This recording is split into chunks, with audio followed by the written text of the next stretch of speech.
quelque chose qu'il veut te communiquer ce matin. Amen. Regarde ton voisin, dis-lui Gola Lati.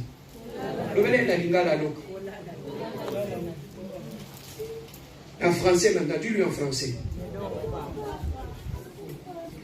Alors, Dieu nous a amenés en ce lieu, c'est parce que Dieu veut nous parler. Dieu veut nous instruire. Dieu veut nous communiquer une pensée de Dieu. Bien-aimés dans le Seigneur, je crois que cette histoire d'Ésaü et Jacob, c'est une histoire que tu as eu le temps de l'écouter plusieurs fois. Mais aujourd'hui, Dieu a voulu nous parler de la même histoire, mais d'une différente façon. Bien-aimés, lorsque Abraham, avec sa femme Sarah, avait eu un fils du nom d'Isaac, le fils qu'ils avaient eu, lorsqu'il avait grandi, il était allé se marier à une femme du nom de Rebecca. Et avec Rebecca, lorsqu'ils se sont mariés, durant presque une grande partie de leur vie, ils sont restés stériles, sans enfants. Ils ont cherché par tout le moyen à avoir un enfant. La Bible nous dit, Isaac implora Dieu. Et curieusement, après avoir imploré Dieu, Dieu a eu miséricorde de ces couples. Dieu leur avait donné des enfants. Curieusement, un jour, la femme se réveille, elle se retrouve enceinte. Et lorsqu'elle se retrouve enceinte, il y a quelque chose de bizarre qui commence à se passer dans son ventre. Il dit, ça c'est une drôle de grossesse. Dans cette grossesse-là, même la nuit ou les jours, quand cette femme dormait, il y avait une sorte d'agitation dans son ventre. Même la nuit, tout le temps, il y avait toujours des agitations. Ça cognait de gauche, ça cognait de droite. Elle a commencé à se poser des questions. Mais comment nous avions prié Dieu pour avoir un enfant? Mais là, dans mon ventre, ce qui se passe, c'est comme si ce n'est pas ce que nous avons demandé Dieu. Dans mon ventre, ça ne cesse de s'agiter. Et comme dans ces temps-là, lorsque le peuple ne comprenait pas quelque chose, ils allaient consulter Dieu. Comme cet enfant, avant de les concevoir, nous avions demandé à Dieu de nous donner un enfant. Mais lorsque je trouve que les choses ne sont plus correctes, nous allons revenir auprès de Dieu. Je vais rapidement ouvrir une parenthèse pour nous dire, Yaya, dans la vie, lorsque les choses ne marchent pas, rentre d'abord auprès de Dieu. Va consulter Dieu. C'est lui qui a une bonne réponse ou une bonne explication par rapport à ce qui se passe dans ta vie. Et c'est comme ça aussi que Isaac et Rebecca sont allés consulter Dieu. Mais comment ils consultaient Dieu? Ils sont allés rencontrer un prophète. Ils ont expliqué leur prophète que nous avons eu à prier et nous avions demandé à Dieu de nous donner un enfant. Mais là, depuis que ma femme est tombée enceinte, il y a une agitation au sein de son ventre. Voilà pourquoi nous sommes venus, prophètes, demander à Dieu qu'il puisse nous dire ce qui se passe dans le ventre de ma femme. Parce que nous ne comprenons plus, nous ne dormons plus. Et là, le prophète, après avoir consulté Dieu, il a dit, il a regardé l'homme et la femme. Il leur avait dit, je viens de parler avec Dieu. Voilà ce que Dieu m'a instruit par rapport à ce qui se passe dans le ventre de ta femme. Certes, vous ne comprenez pas ce qui se passe dans son ventre. Mais Dieu a une explication par rapport à ce qui se passe dans le ventre de cette femme. Les agitations que tu vois là, dans le ventre de ta femme, il y a deux semences qui sont en train de se battre. Dans le ventre de ta femme, il y a deux nations qui sont en train de se battre. Il y a deux peuples qui sont dans le ventre de ta femme, qui sont en train de se battre. C'est que les deux personnes qui sont dans le ventre de ta femme ne portent pas la même sémence. Voilà pourquoi les deux sémences sont en train de se battre dans le ventre de ta femme. Ils sont rentrés calmement chez eux à la maison. Et il est arrivé que la femme avait accouché. Mais curieusement, écoutez la suite. Lorsque la femme est allée accoucher, le premier bébé est sorti.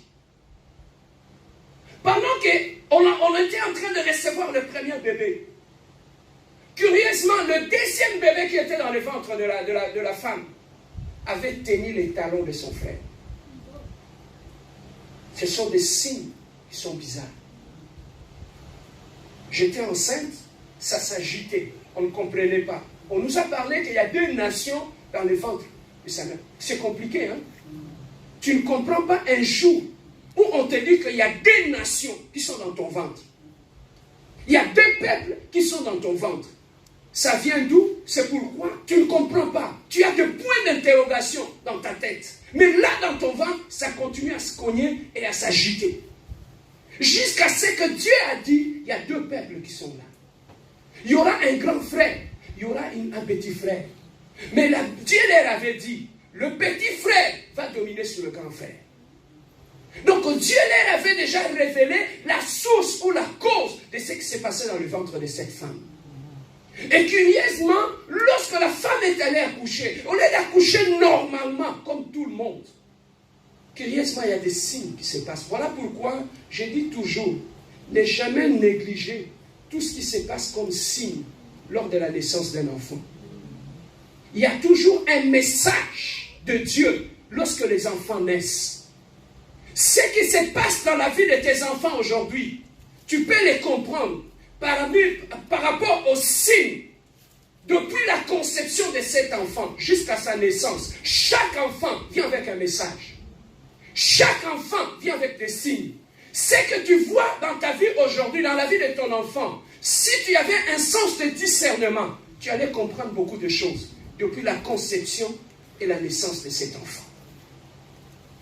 Et le grand frère, lorsqu'on le sortait du ventre de la mère, le petit frère avait tenu les talons de son frère. Et après, on a sorti le petit frère.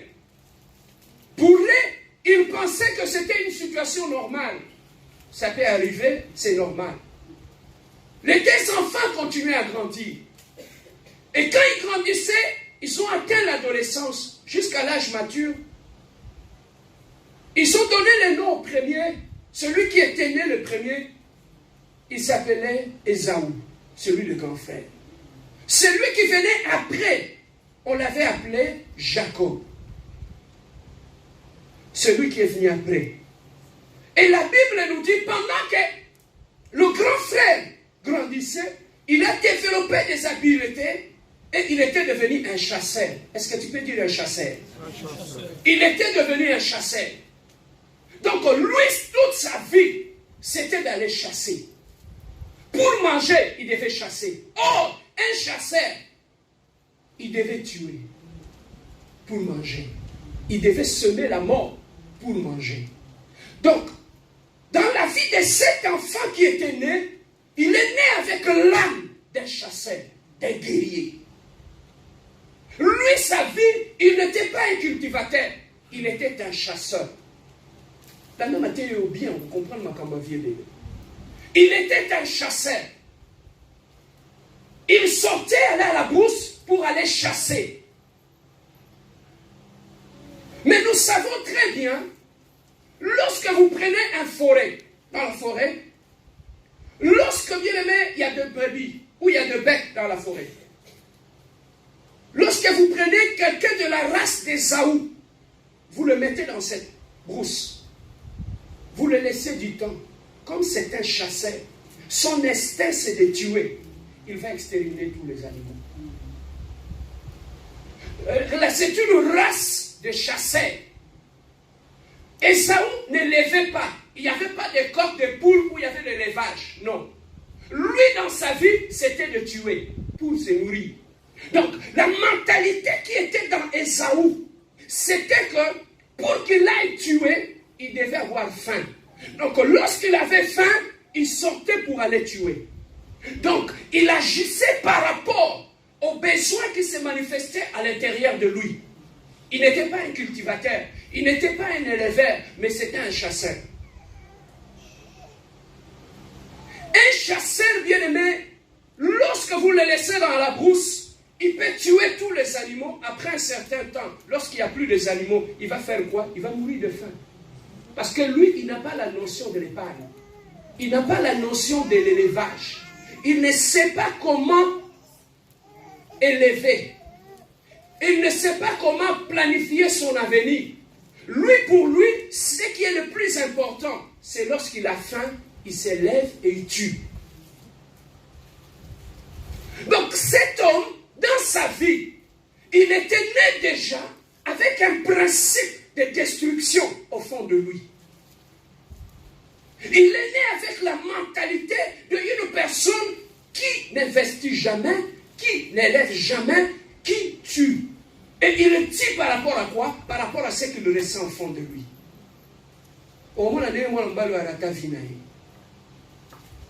Cet instinct de tuer lui poussait tout le temps à les tuer, à les tuer et à les tuer. Ici, lorsque ces deux enfants étaient dans le ventre de la mère, on avait dit qu'il y avait deux peuples qui étaient différents. La Bible nous dit l'un avait l'instinct d'un chasseur, d'un tueur. Mais l'autre, Jacob, il était calme. C'est quelqu'un qui aimait s'asseoir sous des tentes. C'est quelqu'un qui aimait réfléchir. C'est quelqu'un qui aimait planifier. Voilà pourquoi, bien aimé, ces deux enfants, depuis les ventres de leur mère, comme ils ne fonctionnaient pas avec le même principe, ils ont commencé à se battre depuis le ventre de sa mère. Ainsi, nous pouvons voir des gens aujourd'hui qui sont nés de ventre de leur mère, mais qui ont la mentalité d'Ésaü. Ce sont des tueurs. Un Ésaü, il tue lorsqu'il a faim. Un Ésaü, c'est la race des gens qui peuvent tuer même son futur. Lorsque tu te mets à chasser, à tuer, demain si tu as faim, tu vas manger quoi? Si tu ne lèves pas, qu'est-ce que tu vas manger demain lorsque tu auras faim? La race d'Ésaü, c'est la race des gens qui ne pensent pas à demain. Lui, pour lui, le sait aujourd'hui. Il ne voit pas demain, il voit ce qui arrive aujourd'hui. C'est la race de cet enfant qui était né dans le ventre de la mère. Bien aimé, l'autre qui était Jacob, il était quelqu'un de calme. Nous savons une chose, que lorsque nous sommes nés de nos parents, lorsque tu lis la Bible nous dit, je connais le projet que j'ai formulé pour vous, des projets de bonheur et non de malheur. Le projet de bonheur et non de malheur. C'est que lorsque nous naissons, Dieu pour chaque enfant a déjà planifié un plan. Pour chacun de nous, comme nous sommes ici, Dieu a un plan merveilleux pour tout un chacun de nous. Voilà pourquoi je refuse toujours d'accepter que quelqu'un pouvait naître pour être une prostituée. Je refuse d'accepter que quelqu'un peut naître pour être un voyou et un bandit. Pourquoi? Parce qu'avant que tu puisses exister, Dieu a eu le temps de réfléchir. Tu n'es pas un fruit de hasard. Amen. Tu es le résultat de la réflexion de... Alléluia. Je ne sais pas si on me comprend. Amen. Tu es le fruit de la réflexion de Dieu. Tu n'es pas un bon à rien. Même si le monde te fait croire que c'est l'autre côté, avant que j'existe, j'étais dans la pensée de Dieu. Il a planifié, il a réfléchi, il a réfléchi, il a replanifié, il a regardé, il a étudié et il a trouvé que j'étais meilleur. Voilà pourquoi il a dit va dans le monde. Donc tu n'es pas un fruit de hasard. Voilà pourquoi je refuse d'accepter que quelqu'un puisse naître et qu'il soit un bon à rien. Parce que tu n'es pas un fruit des hasards. Mais Dieu, qui a permis que tu puisses naître, il a associé à ta vie un plan. Le plan qui va s'exécuter dans ta vie. Et le diable connaissant que dans ta vie depuis ton enfance, tu as un plan merveilleux qui va épater le monde, qui va épater tout le monde, même dans ta famille. Qu'est-ce que le diable fait? Il commence à te piéger depuis ton enfance, afin que le plan qui accompagne ta vie, que tu ne puisses pas l'exécuter. Mais comment le diable arrive à nous piéger? Lorsque je prends ce micro, depuis la fabrication l'usine, celui qui a conçu ce micro, il avait réfléchi, il a placé un programme ici, afin que quand tu parles, la voix sort de l'autre côté. Donc ce micro ne sait rien faire d'autre. Si tu le mets dans l'eau, ça se casse. Mais si tu parles dessus, automatiquement, il te donne un bon résultat. Pourquoi? Parce que depuis l'usine, ce micro a été programmé pour jouer le rôle qu'il est en train de jouer là. Il y a un programme qu'on a installé dans ces micros. Maintenant, qu'est-ce qui arrive dans notre vie? Comment le diable arrive à nous piéger pour qu'on ne puisse pas vivre le plan de Dieu dans notre vie? C'est comme un ordinateur. Dans un ordinateur, il y a ce qu'on appelle le software. Les softwares, c'est la partie mémoire de l'ordinateur. Dans le mémoire, on a tout programmé à l'intérieur de l'ordinateur. Donc, lorsque tu cliques 1, il te sort 1. Quand tu cliques D, il te sort D. Pourquoi? Parce que ça a été programmé comme ça depuis le concepteur. Donc, il ne peut pas faire autre chose que le programme qui a été installé dans l'ordinateur. Est-ce que je peux avancer? Amen. Alors, pour que ton ordinateur cesse de fonctionner, qu'est-ce qui arrive? Ou fonctionne très mal, qu'est-ce qui arrive? Le virus. Lorsqu'il rentre dans les systèmes d'exploitation, la première des choses, il alourdit ton ordinateur. L'ordinateur ne marche plus correctement. Lorsque le virus entre dans les systèmes d'exploitation, lorsque tu cliques quelque chose, il te sort une page que tu n'as pas demandé. Ça veut tout simplement qu'il y a des virus dans l'ordinateur. Est-ce que je peux avancer? Amen. Alors, le virus modifie le fonctionnement de l'ordinateur. C'est comme ça aussi ce que le diable fait. En nous, Dieu nous a programmés pour réussir. Dieu a fait en sorte qu'il a fait un plan pour ta vie. Et il t'a doté des éléments qui vont te permettre à vivre le plan qu'il a fait. Voilà pourquoi lorsque tu regardes dans ta Bible, Dieu c'est un planificateur. Il ne pouvait pas créer Adam et Ève avant de créer les jardins. Il avait d'abord créé les jardins d'Éden et ensuite il a créé Adam et Ève. Et ensuite, multiplication bandaki. C'était l'ordre hiérarchique des choses. Avant de commencer à se multiplier, il y a eu d'abord les jardins. Avant que Adam puisse avoir Ève, il y a eu d'abord le jardin. Donc Dieu avait prévu les jardins pour ces gens-là, parce qu'ils devaient vivre dans un environnement. Voilà pourquoi Dieu avait prévu l'environnement avant de les créer. Pourquoi Dieu avait créé cela? Parce qu'il est très important pour l'être humain. Ton environnement est très important. Parce que si tu évolues dans un environnement qui est hostile à ta bénédiction, tu vas échouer ta vie. Batumingi va échouer dans la vie. Non pas parce que va maïelité. Va échouer, c'est parce que à quoi un environnement m'a bé. Va influencer vie et a échoué. Batumingi va échouer dans la vie, c'est parce qu'à Bali moi ça m'a bé. Alors qu'il était destiné, c'était encouragé, un homme intelligent. Mais il a échoué dans sa vie parce qu'il est tombé sur une mauvaise femme, où il y a d'autres femmes qui sont femmes intelligentes et courageuses. Mais elle a échoué dans sa vie parce qu'elle est mauvaise Amabé. Pourquoi c'est mauvaise Amabé? La Bible dit ceci. Une femme sage fait quoi? Bâtit ça? Sa maison, n'est-ce pas? On va réfléchir. Une bonne femme fait quoi? Pour bâtir une maison, on a besoin de quoi? D'un plan. Qui va amener le plan? C'est l'homme. Il va présenter à sa femme, regarde le plan. Et c'est à toi de bâtir. Mais ceux qui m'ont dit, ah non, mais il était. Alors, qui si moi s'y planté, moi, c'est en ton année.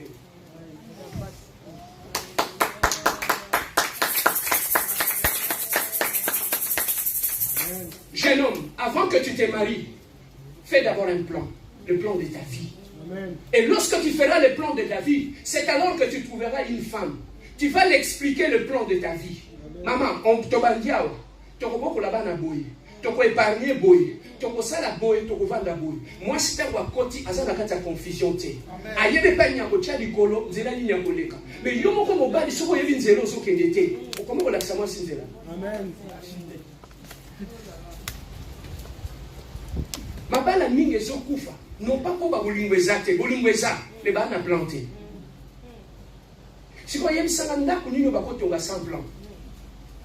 Mwasi azwa babrike atie na gauche, yo ye non ifeza na gauche te, il faut babrike ke na droite. Boswana ebandi te, tala ntina boswanaka na libala na bino eza nango bandoki te, boa na plan te. Jeune fille, un homme qui te dit je t'aime pour la vie, pose-lui la question, messieurs, où est le plan?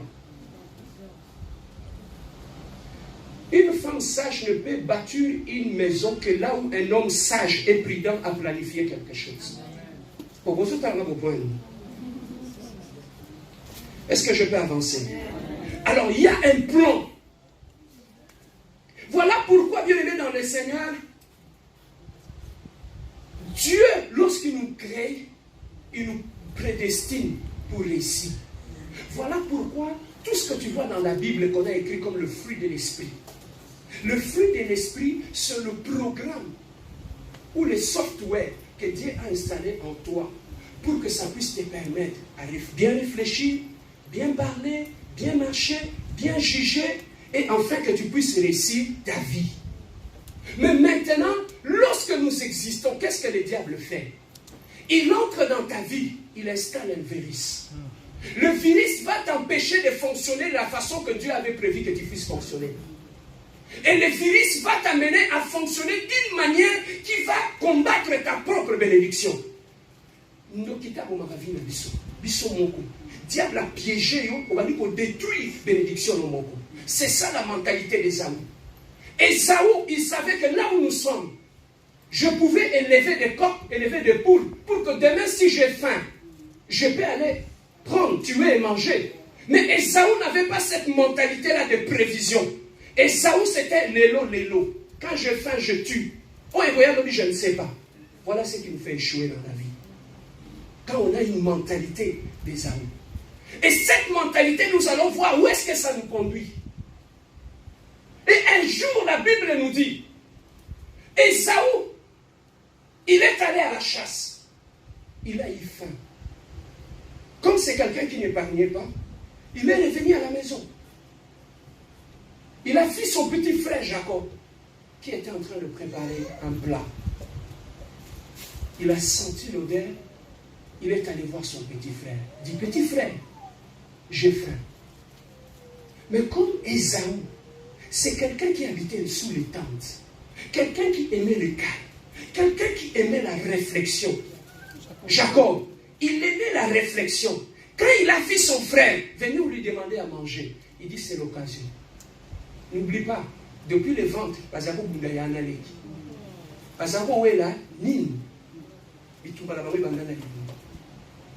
l'autre est un tueur, l'autre c'est quelqu'un qui aimait réfléchir. Et quand son frère voulait sortir du ventre, pour lui dire que ils ont grandi. Et quand son frère a eu faim, il est allé le voir. La Bible nous dit, Jacob a dit, papa, tu as faim, grand frère. Je vais te donner ma nourriture. Mais il faut que toi, tu puisses me donner quelque chose. Papa, Jacob a battu avant la ranière. Dans la vie, bateau ba lobaka mingi, ba réfléchissera mingi te. Bateau ba toi kinya, il prend le temps de réfléchir. Et Esaü fonctionnait par rapport à la faim. Mais Jacob fonctionnait par rapport à la réflexion. La Bible nous dit ceci. Lorsqu'il a vu cela, il a demandé à son frère, il a dit, ok, tu veux la nourriture, donne-moi d'abord ton droit d'aînesse. Donne-moi ton droit d'aînesse. Et l'autre a dit, papa,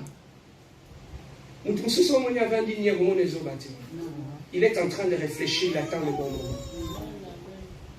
Il a attendu le bon moment. Il a dit, le temps que j'avais commencé à chercher depuis le ventre de la maman, c'est ça. Il a dit, papa, donne-moi ton droit d'aînesse, moi je te donne à manger. La Bible nous dit, et Jacob a pris la nourriture, il a donné à son grand frère Esaü. Esaü, regardez comment il est pris dans ce gars. Il a dit, jure-moi que tu me donnes ton droit d'aînesse. Il a levé la main, il a dit, à partir d'aujourd'hui,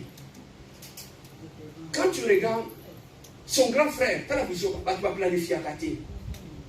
Voilà pourquoi je te parle de la mentalité d'Ésaü. Il a dit, qu'est-ce que ça me ferait? Je m'avance vers la mort. À quoi ça me servirait d'avoir le droit d'aînesse? Ça ne me servira à rien. Je te les donne, prends-les. Et il lui a donné la nourriture. Et lui, il a donné les droits d'aînesse à son petit frère. Automatiquement, c'est que lui ne savait pas. Dans le droit d'aînesse, qu'est-ce qui était là? Ateka et l'eau, ça y est la valeur. La Bible dit ceci aux enfants d'Israël. Tout premier-né m'appartient. Donc, tout le premier-né, il avait dit en Israël, m'appartient. Donc, son grand frère, d'office, comme il était un premier-né, il appartenait à Dieu. Donc, il a cessé d'appartenir à Dieu. Il a cédé cela à son petit frère.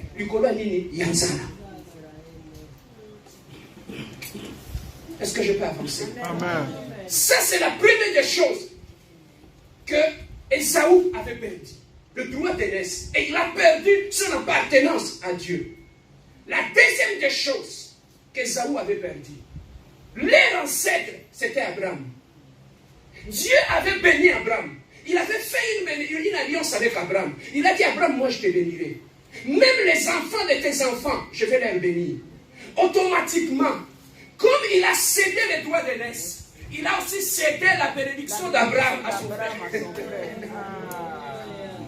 Regardez comment Abraham a été béni. Dieu lui a dit, Abraham, regarde le ciel, tu verras les étoiles. Je te bénirai comme ces étoiles-là. Regarde la terre, je te bénirai comme les sables qui sont ici. Donc Abraham était richement béni. Il avait la bénédiction en lui. Mais Dieu lui a dit, Abraham, comme j'ai fait une alliance avec toi, les enfants de tes enfants, ils vont hériter de la bénédiction que moi je t'ai donnée.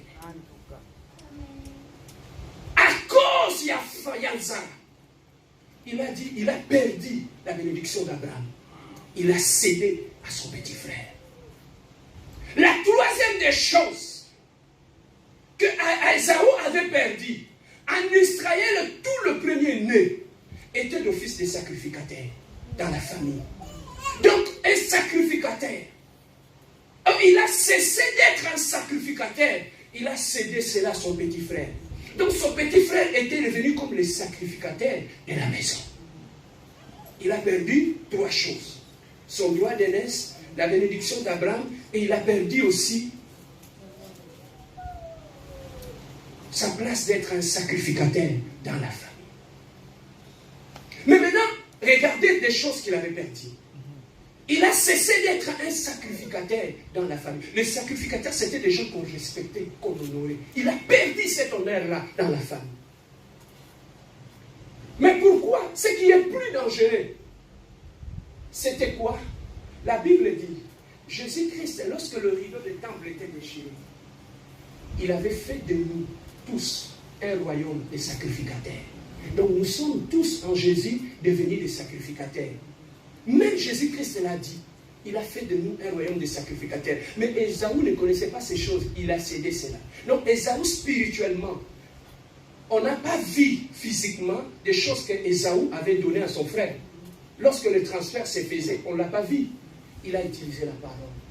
A cédé kiboyaya naye na maloba. Papa, pourquoi bébé sa vie na maloba? La Bible dit la vie et la mort sont au pouvoir de la langue. Beaucoup de gens ont détruit leur vie. A cédé beaucoup l'outil, a signé un contrat, a signé un papier, a pensé qu'il beaucoup l'outil dans ma loi. Et tout ce qu'il a dit sur le plan spirituel, a eu transfert directement. Lui, il croyait qu'il blaguait, mais spirituellement, il y avait des choses qu'il transférait. A jour le quoi bon, c'est ça qui n'a compte à celle transfert n'a compte à l'équipe. Aux acquis millionnaires, directement au commis, zéro. Est-ce que je peux avancer? Alors, qu'est-ce qui a fait que ces garçons puissent perdre autant de bénédictions? C'est que la vie, il n'avait plus de bénédiction.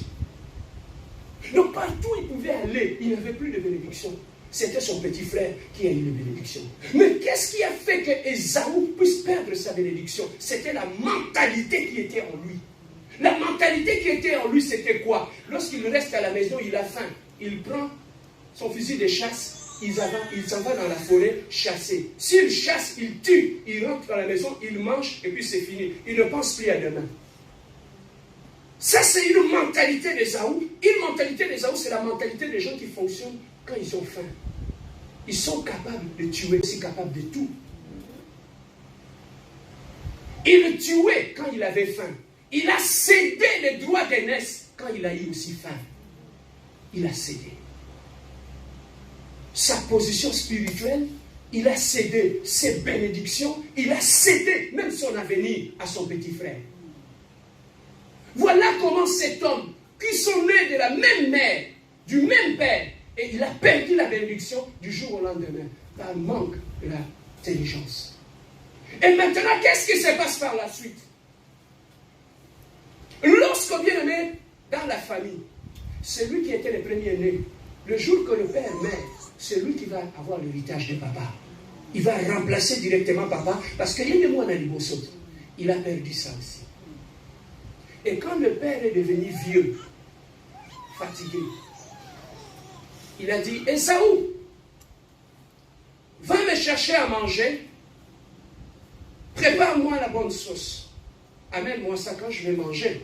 Je vais prononcer des paroles de bénédiction sur toi. Comme toi, tu es mon fils aîné, je sens que je commence à me fatiguer, je vais te bénir. Oh! Les papas ne savaient pas que les droits d'aînesse avaient déjà été cédés. Quand est arrivé Jacob, il avait la bénédiction de son père, Abraham. Mais quand il est arrivé, Isaac, il est arrivé au moment où il voulait bénir son enfant pour lui transmettre cet héritage, cette bénédiction sur le plan spirituel. Ésaü avait déjà perdu le droit d'aînesse. Il avait cessé d'être un grand frère. Physiquement, il était un yaya dans la famille. Bomoni Ésaü, il y a Ésaü, il y a Ésaü, il y a Ésaü, n'a pas paqué, il y a Ésaü, c'est pas comme un défi, il y a Ésaü, il y a Ésaü. Mais sur le plan spirituel, Ésaü avait cessé d'être le grand frère. Pourquoi? Parce qu'il avait perdu sa position spirituelle dans la famille. Et le papa, quand la maman était dans la cuisine, elle a entendu qu'on était en train de dire à Ésaü, papa était en train de dire à Ésaü qu'il voulait le bénir. Maman est allée rapidement dire à Jacob, Jacob, je vais préparer la nourriture. Toi, tu vas mener ça chez ton père. Et il a pris la nourriture, il l'a amené chez papa. Il a pris la peau. Comme Ésaü, c'est quelqu'un qui avait beaucoup de poils sur lui. La maman était tellement intelligente. Il a pris la peau de la bête, il l'a mis sur Jacob. Il a dit, quand il va aller chez papa, quand il va te toucher pour te bénir, il va sentir le poil de la bête. Il va croire que c'est ton grand frère. Ça, c'est la maman qui le faisait. C'est la maman qui le faisait. Et lorsque la maman a dit cela, il a porté la peau de la bête. Il est allé chez le papa. Il a donné la nourriture. Papa a mangé.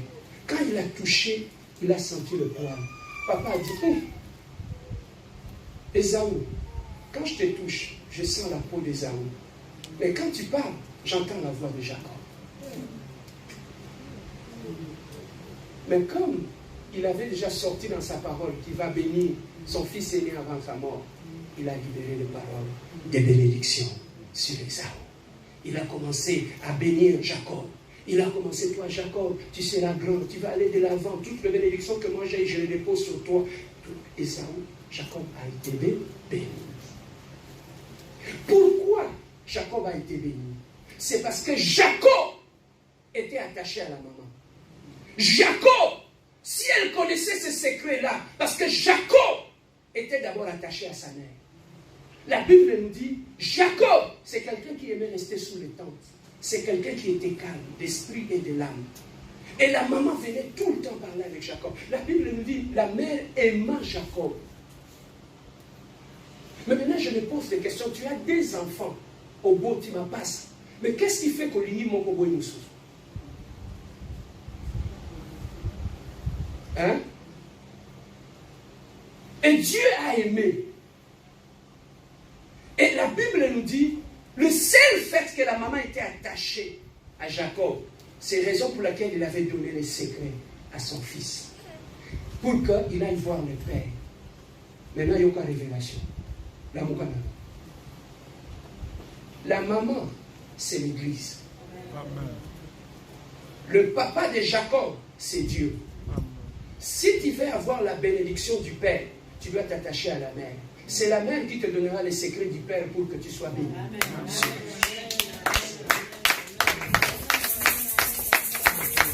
Lorsque tu es attaché à l'église, tu écoutes la parole. Tu passes le temps à écouter la parole. Tu passes le temps à aimer l'église. Tu passes le temps dans la prière. Ta vie, c'est l'église. Les choses de l'église. C'est là que tu trouveras les conseils qui t'aideront quand tu vas aller chez le Père pour que tu sois béni. Tu veux être béni, attache-toi à la femme. La femme, c'est l'église qui est l'épouse de Dieu. Si tu veux écouter les conseils de l'épouse, tu réussiras. Comme Jacob. Il a dit, je me suis senti la peau d'Ésaü, mais la voix de Jacob. Le père était devenu il n'y a aucune révélation de source. Le père était devenu quoi? Quand il a touché, il a senti la peau de qui? Mais la voix, c'était la voix de qui? De Jacob. Écoutez ceci. Lorsque Jésus-Christ est mort sur la croix, au travers de la mort de Jésus-Christ, ça a aveuglé Dieu. Nous étions dans le péché.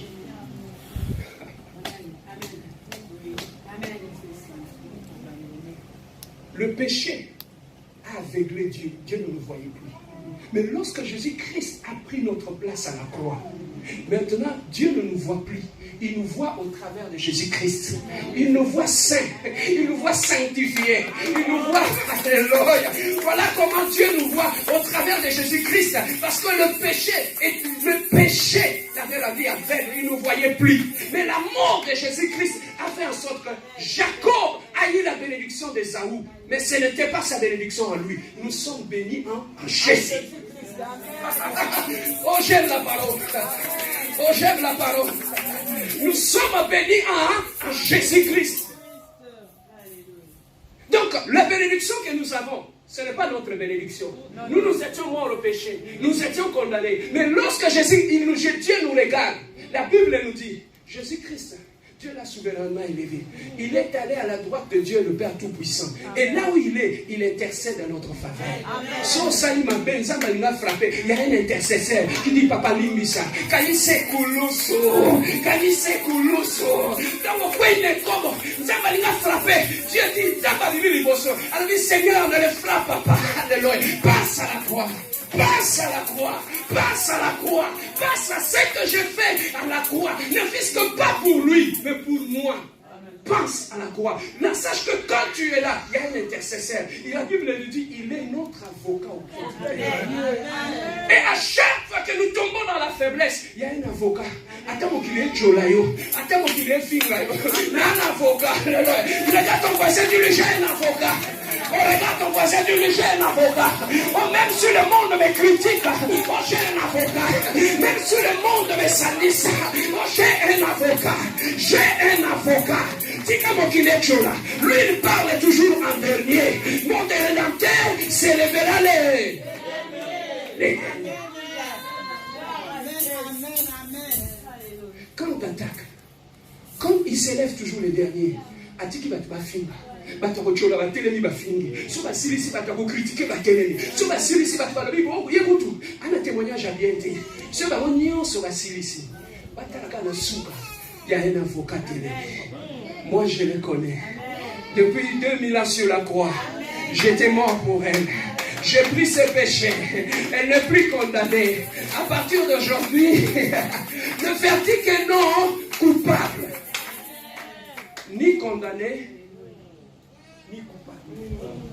Regarde ton voisin, dis-lui, je suis ni condamné. Voilà pourquoi j'aime quand je le chante. Ekulusu, Ekulusu, Ekulusu. On dit Ekulusu, hein? Quand tu le fais rappeler au diable, et bien ça kanda. Yamana na yemba amone se. Nekulogota Yesu. Alaki Satan. Oh yemba amone se. To bandeli. Nekulusu. Place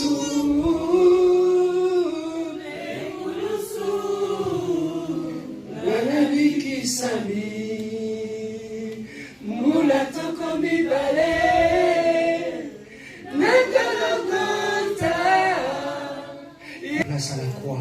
Voilà pourquoi même si tu tombes, ne fuis pas l'église, ne fuis pas Jésus. Il y a quelqu'un qui a pris ta place à la croix.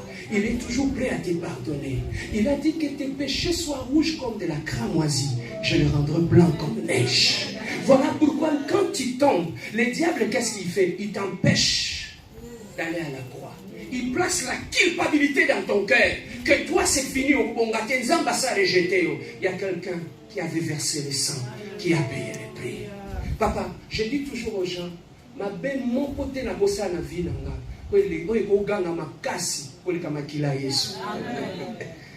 Amen. Alors, nous avançons vers la fin. Il a vendu les droits d'aînesse à son petit frère. Et la Bible maintenant nous dit comment cette personne est arrivée à vendre ce droit d'aînesse. Aujourd'hui, bien aimé, beaucoup de gens vendent les droits d'aînesse à cause de biens de ces mondes. Tu ne sais pas, Yaya, pour un iPhone 5, tu donnes ton corps à un homme. Tu ne sais pas ce que tu perds. À Yibio droit d'aînesse. Pour un iPhone. Tu ne sais pas. La Bible dit, à quoi bon pour un homme de gagner le monde et de perdre son âme? Papa, ce que Zamba Fungoli ont mis sur moi, c'est que nous perdons lorsque nous péchons. Nous perdons notre droit d'aînesse. Quand tu commences à faire le péché, le diable va dire que ça la vie. Pourquoi? Parce qu'il y a eu aussi perdre le droit. Oh God. Voilà pourquoi j'aime cette église. Parce que quand je viens ici, j'apprends. Tout ça comme un soumité, pour nous sécuriser sa balle. Tout dit comme un mais tout dit comme un soum, c'est parce que nous ne voulons pas perdre notre droit d'aînesse. Yaya di bosso na famille soka lobi li kambale ki nyoso na sima bayoki. Parce qu'Aza Yaya, il a le droit d'aînesse, il a l'autorité. C'est qu'au droit ouana, quand tu pêches, tu le perds. Même moi, tu vas au sakana na yo.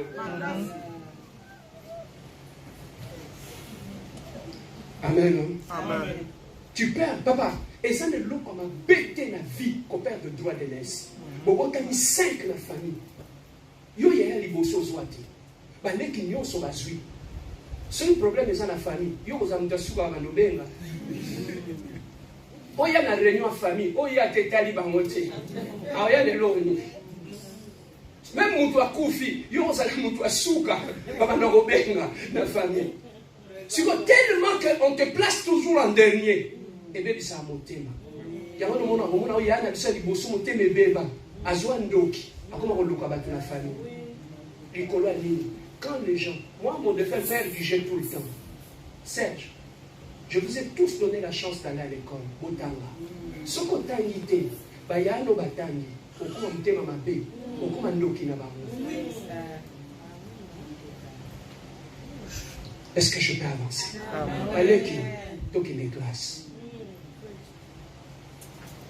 Tu réussis la vie. Lorsque tu échoues dans la vie, il n'y a rien de mauvais que ça. Et même ça a monté. Raison pour laquelle il est toujours prêt à tuer. Pourquoi? Parce qu'il a perdu son droit d'aînesse. Un Esaou, il tue. Parce que qu'est-ce que je vais faire avec mon droit d'aînesse? Non, qu'il n'en a beaucoup. Mais il ne sait pas que son avenir dépend de ce droit d'aînesse. Et Saoul, c'est le reste des gens qui détruisent ce qui va faire leur futur. À cause d'Yanzala. Dans la vie, papa, il y a deux choses. Retiens ceci, Yaya. Il y a ce qui est urgent et il y a ce qui est important. Il y a deux choses. Lorsque tu ne sais pas faire la différence dans la vie entre ce qui est urgent et ce qui est important, on t'a qu'à bénédiction de les amis. Et Saoul, ce qu'il ressentait, c'était la famille. Il avait faim. C'était urgent. Il devait manger. Mais est-ce que ça valait la peine de vendre son droit d'aînesse, qui était très important? Nous avons appelé sur la bénédiction de Léa. Il sait que ton avenir est meilleur. Pour hypothéquer l'avenir. Pour un iPhone, va promettre. iPhone 5, 6 pégobima, 7 pégobima, 11 pégobima. Combien de chrétiens aujourd'hui qui ont perdu leur bénédiction à cause de ce qu'ils croient être urgent? Papa, tout ça, il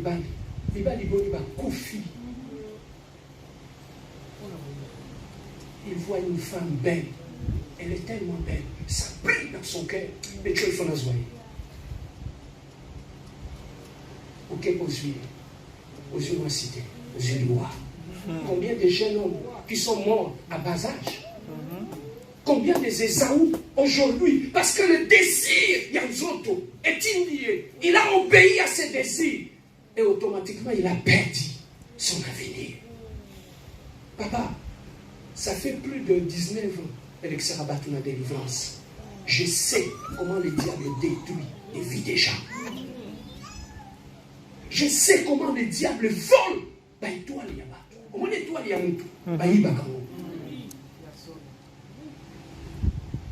J'étais à Kinshasa avec un ami, vous savez, dans un grand marché. On est allé dans la boutique d'un Indien. Il regarde mon ami et dit, est-ce que tu peux me vendre ce que tu as? L'ami dit, qu'est-ce que j'ai? Il dit, si tu veux, je vais te donner $6 000. Tu me vends ce que tu as. Mon ami dit, qu'est-ce que je vais te vendre?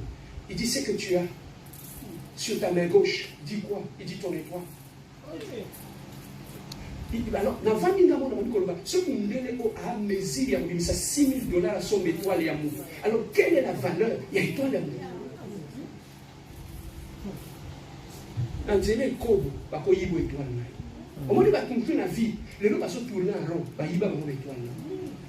Il y a des femmes qui sont spécialistes à ça. Ce sont des chasseurs d'étoiles.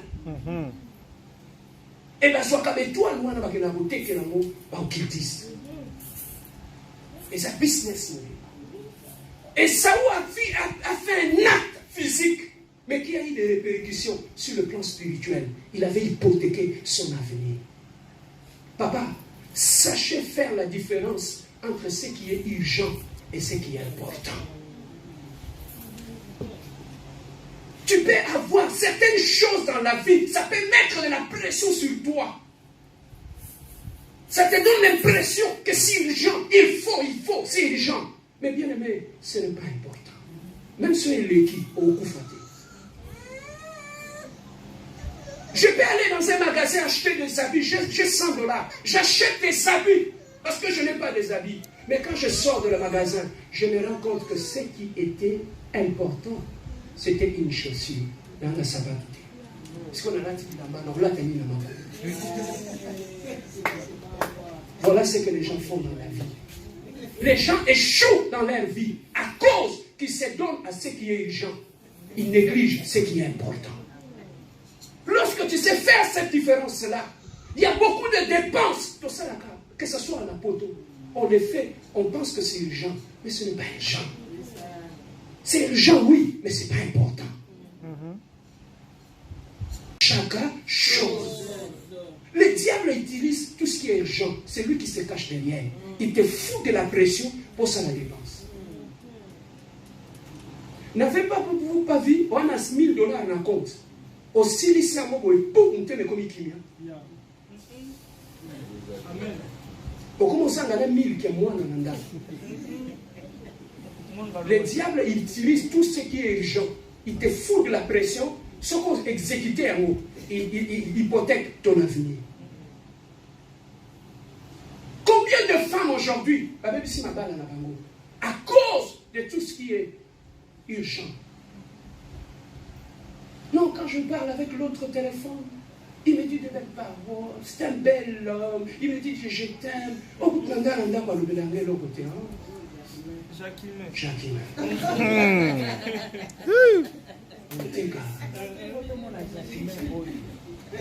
Ah, là, c'est Esaü. Et si on imagine-toi, Esaü, il exécute quand il a faim. Quand tu te maries avec un homme qui a la race d'Esaü, pour ça, les l'ont dit. Pour investir. Et il agissait quand il y avait un besoin La faim, c'est un besoin naturel. Je m'avance vers la fin. La faim, c'est un besoin naturel, n'est-ce pas? Quand tu éprouves ce besoin, pour le soulager, tu dois le manger, n'est-ce pas? Alors, Esaü, c'est la race des gens. Oyo, bah, c'est manifestaka. Le besoin naturel, il y a nous autres. Des contre-actions. Esaü, c'est le genre de personnes qui continuent encore à agir sous la colère. Esaü a teka ki bokulutu pour nanzala. Yo koteka bokulutu pour na kanda na yo.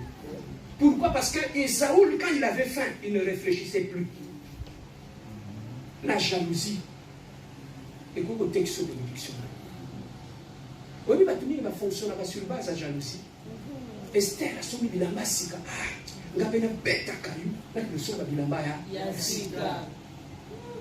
Ça, c'est la race des Esaü qui sont motivés par des besoins.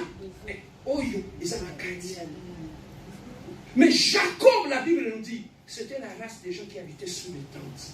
Quelqu'un qui aimait le calme. Quelqu'un qui était attaché à la maman, à la femme de son père. Quand tu es de nature de Jacob, tu seras de la race de Jean calme. Mais maintenant, regardez la conséquence qu'on a cite. Quand il a eu les doigts d'aînesse, voilà ce qui s'est passé. Dans la suite, ils ont commencé à se multiplier. La Bible nous dit ceci. Même Jésus-Christ, Dieu, est entré dans la lignée de Jacob. Babenga est fils de Jacob. Bartimée l'aveugle. Babenga est fils de. Vous comprenez? Hein? Il a hypothéqué son avenir. Même Yesu, à côté de la lignée, il a maillé. Papa, la vie, vous avez comme chaud, ça va me kinya. On réfléchit ça. Bateau, ça chaud, c'est la race des Esaü. Même dans Katanda, si tu as la sémence des jaloux en toi, au Gardien d'Arbiente, Esaü, c'est les gens de l'Iba qui vont dire Kanda, trop impulsif. Moi, je ne dis pas ça, Kanda. Mais si tu vas aller loin, il y aura révélation. C'est dans le silence et dans le calme que sera votre force. Ça, c'est la Bible qui le dit. Bateau basaka kimia teba. Oyebi mira Jéricho. Bateau abiso mabel. Balobi bateau basali ba cri. Baluki 6 fois, 7e fois, basali cri mira Jéricho sanini. Bateau qui biso balobi mira Jéricho ko ya ki bateau basako yemba, n'est-ce pas? To yemba pour mira Jéricho sanini. Et quoi? Zamba yebisa bango. Vous allez tourner pendant 6 fois. C'est la 7e fois que vous allez crier. Et là, on y est ça, Jéricho. C'est le silence. Oh, je ne sais pas si tu comprends. Amen. Ils ont tourné 6 fois dans le silence. Tant que c'est ici, c'est victoire. Baganga victoire. Jéricho est quoi? La victoire, nous sommes sur la vie et dans le silence. Jéricho est quoi dans le silence? Bateau, baza, bakwa silence. Bakwa est ça quand Jéricho est. Et ça, n'a pas quelle été. Lève-toi là où tu es, on va prier. Bien arrivé devant ton droit d'aînesse. Est-ce que ce que tu es en train de vivre aujourd'hui, c'est parce que tu as perdu ton droit d'aînesse? Est-ce que ce que tu es en train de traverser aujourd'hui dans ton mariage, maman, est-ce que tu as perdu quelque chose? À cause d'une pomme dans le jardin d'Éden, tozongi lisusu, kana biloko abulia. Diable a mené la Ève au mouvement. Et lorsqu'elle avait mangé, en mangeant le fruit, elle avait perdu. Esaü a perdu son droit d'aînesse à cause de la nourriture. Yaya, protège ton droit d'aînesse. Tu as un droit d'aînesse. Protège-le. La situation que tu traverses aujourd'hui ne te pousse pas à faire n'importe quoi, Yaya. Ce n'est pas parce que tu as un mari, tu n'as pas un mari, que tu dois accepter de vendre ton droit d'aînesse. Ok, le bimana mobile ya batu. Au côté kamoyaya na yo. N'acceptez pas, bien-aimé, d'être la copine de X ou d'Y. Tu vas perdre ton droit d'aînesse. Il y a quelque chose que nous perdons dans notre vie. Bien-aimé, ferme les yeux là où tu es. Est-ce que tu ne fonctionnes pas comme les hommes? Est-ce que tu n'es pas du genre impulsif qui agit par rapport aux urgences? et qui laisse tomber tout ce qui est important dans ta vie. Bien aimé, le péché nous fait perdre notre position. Le péché nous fait perdre beaucoup de choses. Voilà pourquoi aujourd'hui, n'invitez pas un exemple à l'union comme message. Parce que Dieu veut t'amener à une autre dimension. Dieu voit que l'ennemi veut voler quelque chose dans ta vie. À cause de bien et sémence. La Bible nous dit, tout passera. Mais c'est la parole de Dieu ne passera jamais. Et c'est une richesse, ambiance à mon qu'il est collé.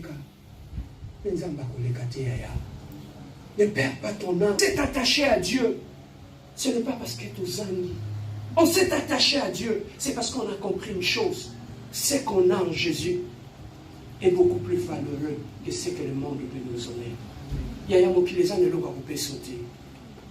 Loin de Jésus, il y a la confusion. Reviens à Dieu ce soir. Reviens à Dieu. Donne ta vie à Dieu. Consacre ta vie à Dieu. Et Dieu reviendra dans ta vie. Et il te bénira. Le péché.